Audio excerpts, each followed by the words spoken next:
Welcome to Upleveling, the podcast dedicated to building better leaders, smarter systems, and bigger results. If you've ever said, I just can't find good people, this episode is for you. Because the reality is, great people exist, they're just not looking for you yet. This episode is going to kick off a 4-part series on building a team the right way. We're going to talk about attracting, hiring, training, and retaining. You're going to hear one episode each week, which you guys should be celebrating because we usually release these every 2 weeks. But I want to keep the momentum flowing on this, and so we're going to release an episode every week. At the end, we'll do a bonus Q&A episode to answer your questions. So if you have questions when listening to this, or there's things that you want to know more about, I really encourage you to shoot me a DM, an email if you know my email address, or you can shoot it to info@AlignCPA. And we'll go over all of your questions so that you can be the best at attracting, hiring, and keeping your employees. I'll first say at Align CPA, I have made every mistake in the book. And then I built a framework that has helped me do all of these things and have the best people. Because at the end of the day, our service can only be as good as the people that I get on and keep on my team. So we're going to start off exactly where it starts in the beginning, attracting the right people before you need them. And that is key. So let's talk first about the myth, good people don't exist anymore. Honestly, if you believe that, I want you to look at the best companies in your industry. They all have A players. And why? Because they earn their attention. What I love about the fact of telling you to look at the best people in your industry is that is going to give you solid proof that this is possible.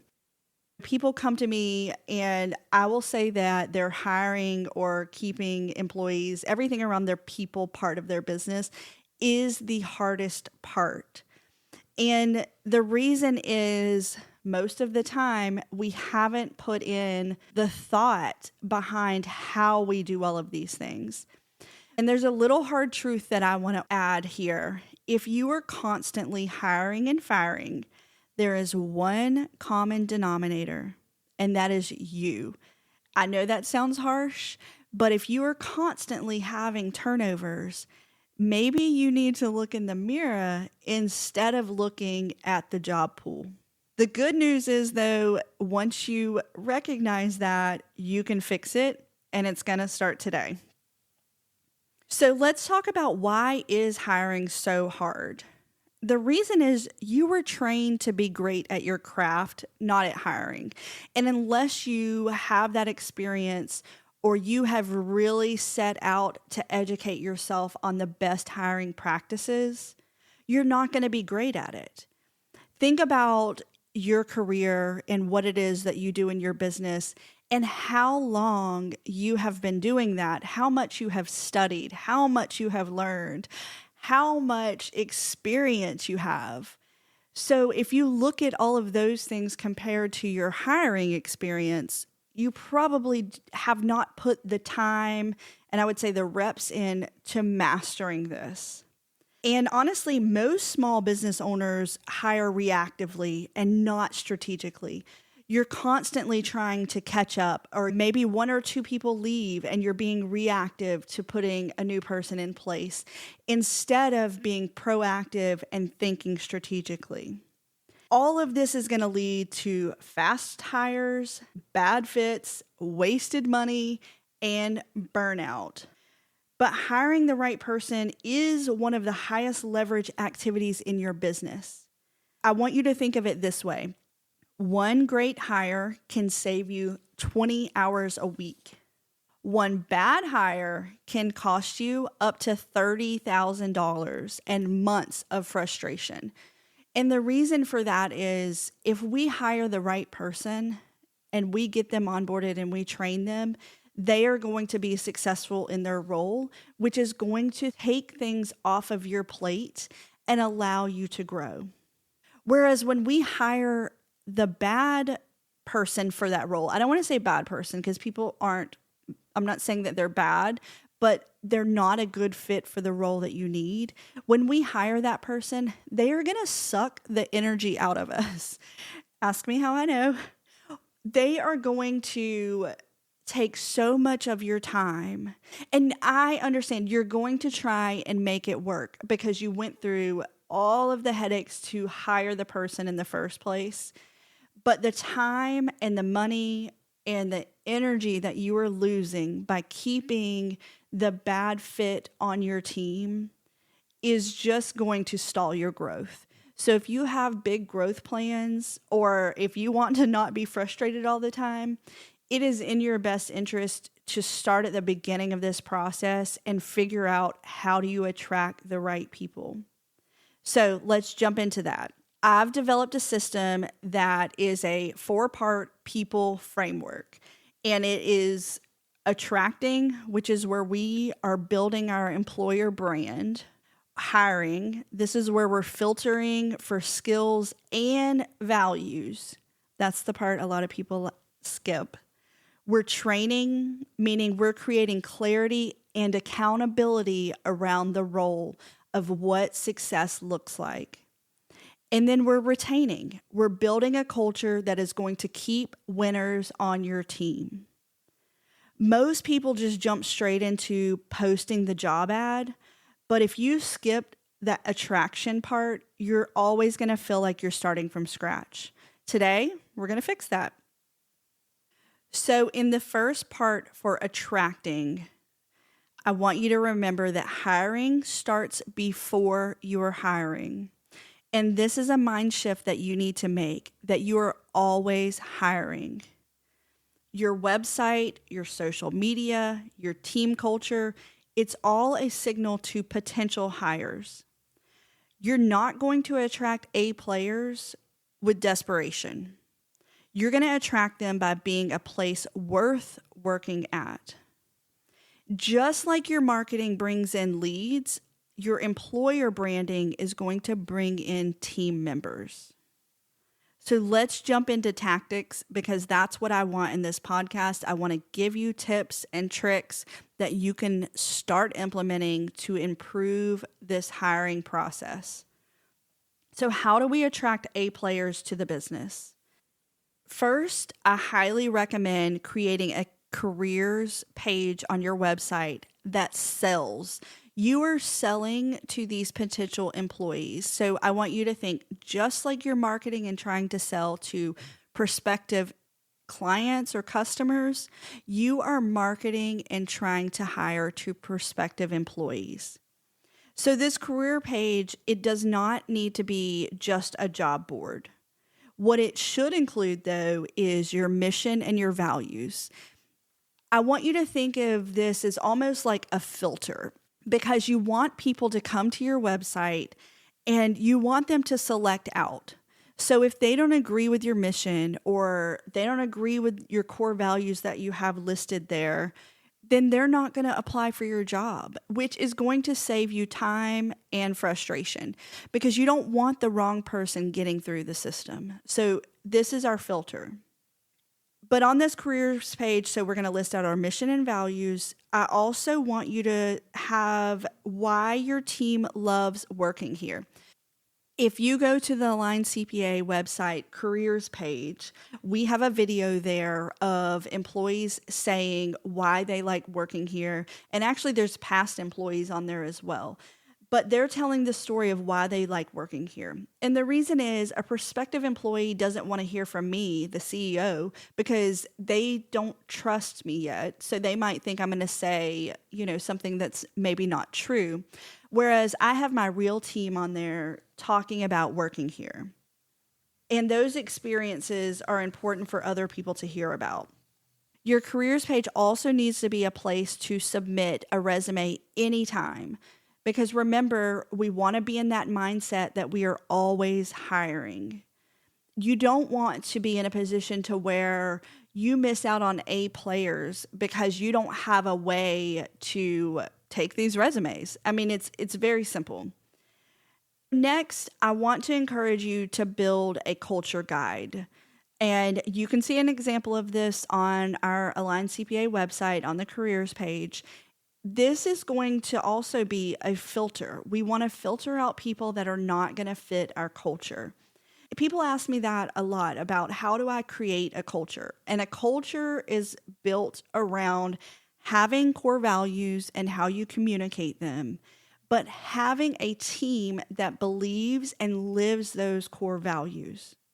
So we need to talk about them. And your culture guide is a document where you can do that.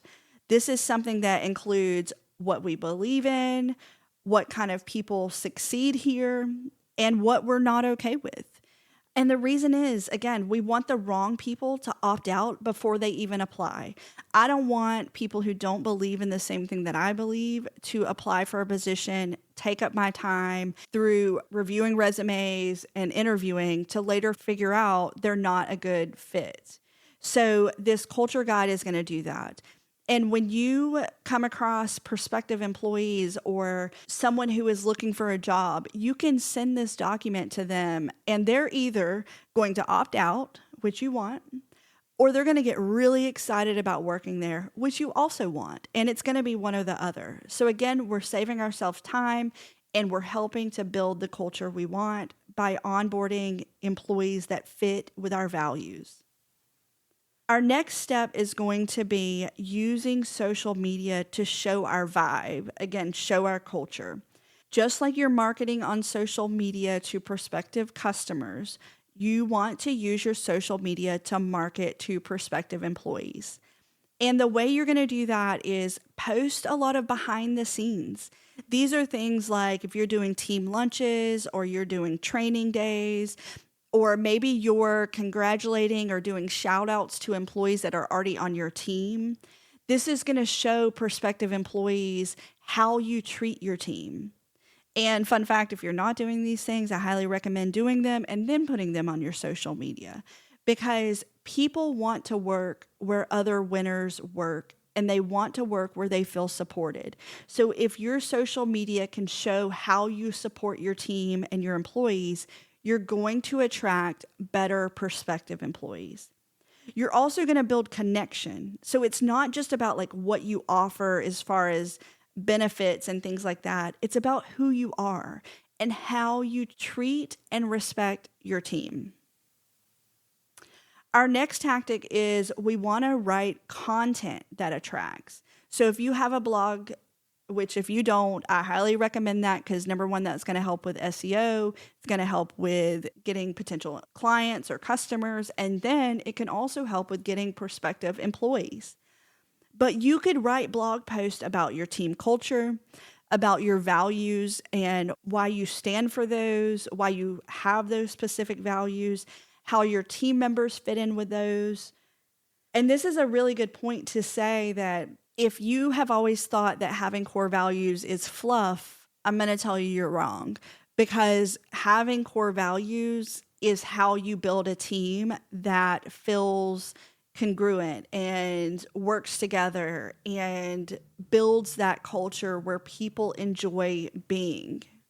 So I guess that's a whole separate, maybe we can do a whole separate podcast on determining core values. But when we go into our next section of this framework, we talk about hiring, and that's where we get really specific on what it looks like to hire by your core values. So it's super important that you have those in place. But again, we're creating content around them. So if employees or prospective employees are going to your website, which they absolutely should before they apply to a position, they're already going to learn about your company. So we are pre-selling them on working for us before we even start our interview process. So you can also create content about client success stories on your blog, on your website, on your social media. And this is really important because if you want to attract A players, they want to work for someone who is winning. They want to work for someone who is truly making a difference. And so if you're talking about the difference that you're making for your customers or your clients, you're going to attract better employees. Not only that, it's also going to help with your marketing for attracting better clients because you're talking about how you help other people win, and people want to be a part of that. All of these things on this content around blog posts is going to build trust and interest with both clients and future team members.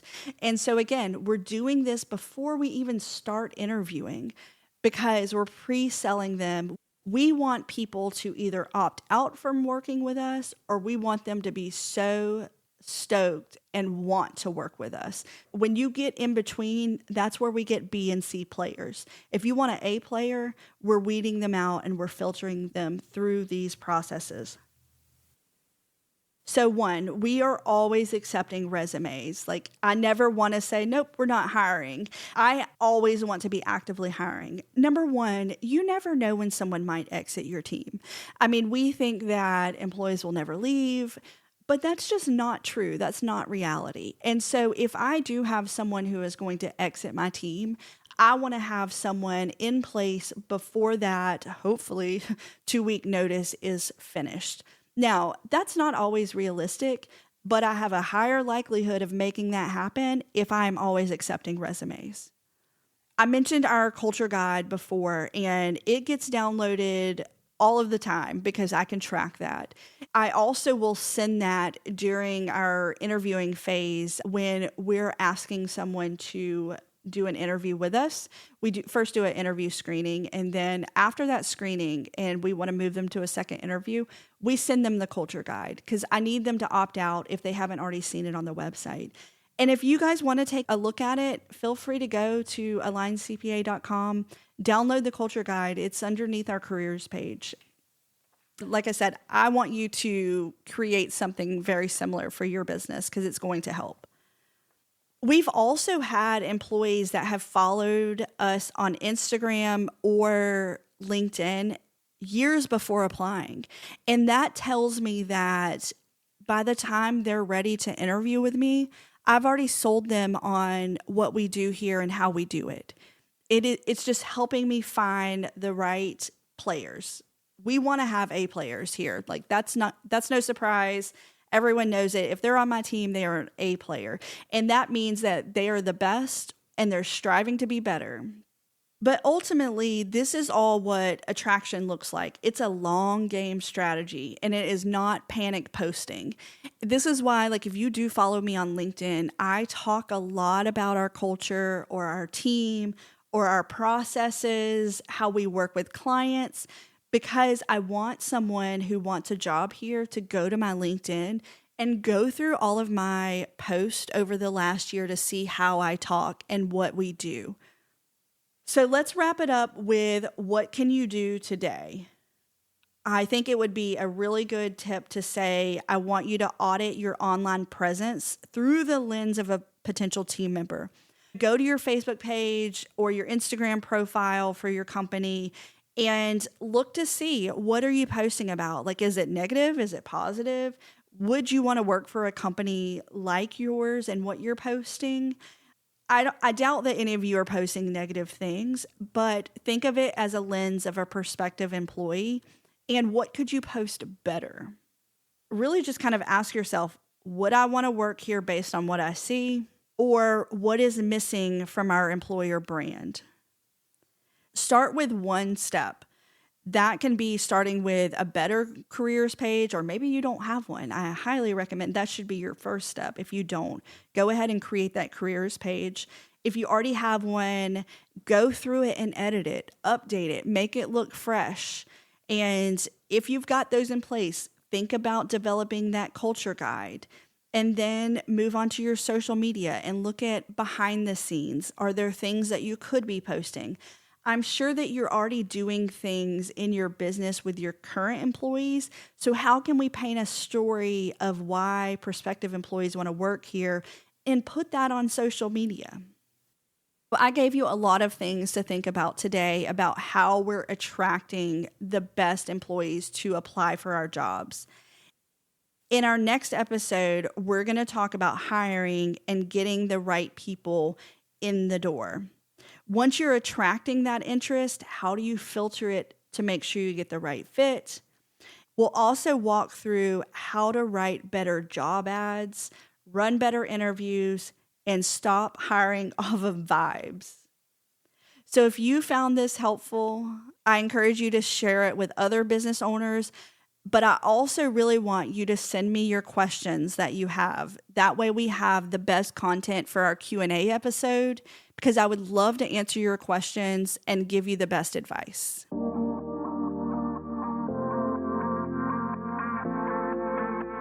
Thanks for tuning in to Upleveling.